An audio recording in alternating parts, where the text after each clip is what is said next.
Maing maingod to. Ah, dalagit. Ah, ana kami dinhi karon aron unta nga ang pulong sa Ginoo inyong masinati og dili unta maparehas sa panahon ni Noe nga ang mga tawo way pagpakabana sa pulong sa Ginoo.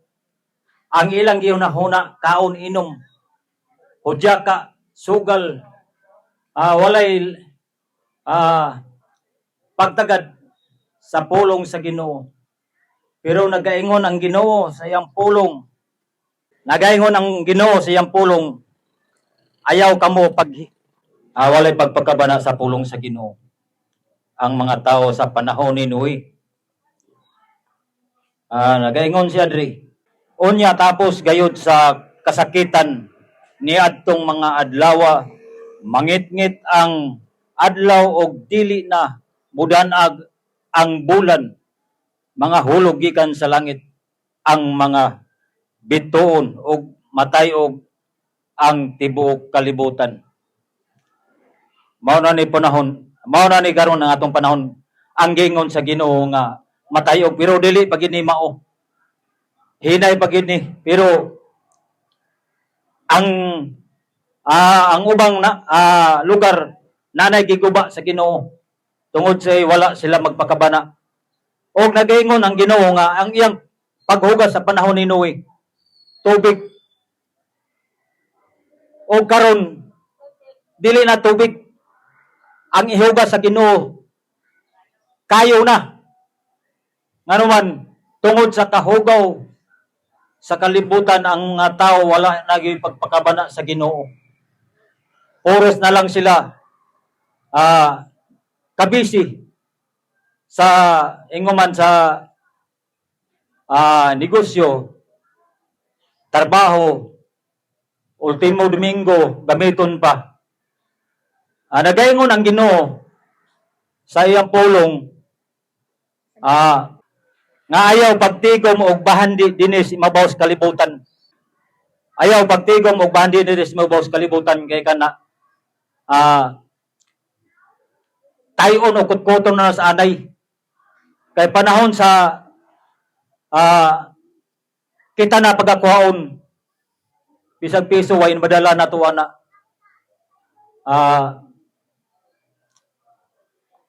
wag yung madala nimo, takol bray atong madala ni sa panahon sa kuhaon na tas Ginoo. Kay nganuman musugot yung kag sa dili naagitay oras panahon nga kuhaon na tas Ginoo. Mao nay panahon nga mga tubang na tas Ginoo. Kay kining atong lawas puros kini abono kini atong lawas. Pero ang atong paniguruhon nga ang kalag nato og asa nato ikabutang og wala ta. Mao nay atong paningkamutan mga igsoon. Ay nagaingon siya diri sa ikaduhang Pedro 2:3 nga ang kalibutan gitagana para laglagon. Unsaon nato nga dili kita malaglag. Biyata sa pagpakasala, sigarilyo o inom, sugal. Ako igsoon usa ako ka hugaw gyapon sa una. Naatanan akong bisyo, sigarilyo inom. Pero sa diha gitawag nako sa Ginoo. Wala kay mahimo kung ang Ginoo na maglihok sa imong kinabuhi. So, bag-uhon na kadiha niya. Ya unsaon nato pag ang gingon niya ato sunugon maning kalibutan. Dawaton nato ang Ginoo sa tibok nimong kinabuhi. Siya lamang ang imong manluluwas tigpanalipod sa imong kalag. Kay nagaingon man siya nga laglagon niya, sunugon niya, pero naiyang giandam, nga pulianan nga iyang giandam sa mga tao nga naa niya. Kay naiyang gingon nga bag-ong langit o bag-ong yuta.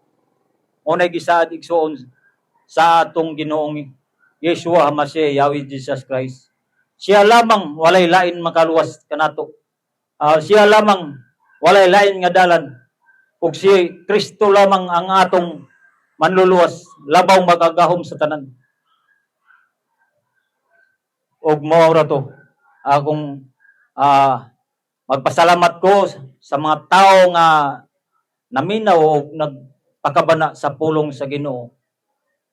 Dalaygon ang Dios karon sa adlaw sa kautuhon. O salamat kayo kaninyo.